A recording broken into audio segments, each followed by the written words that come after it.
तू चंचला, तू कामिनी, तू पद्मिनी, तू रागिनी.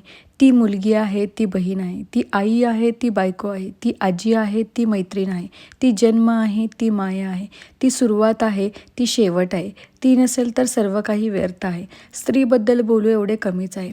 जगाच्या इतिहासात स्त्री ही केवळ कुटुंबाची नव्हे तर संपूर्ण समाजाची आधारस्तंभ आहे. म्हणूनच तिच्या कर्तृत्वाची दखल घेण्यासाठी हा दिवस साजरा केला जातो.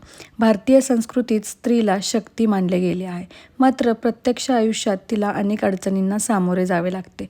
तरीही ती न डगमगता ती स्वतःचे वेगळे स्थान निर्माण करते.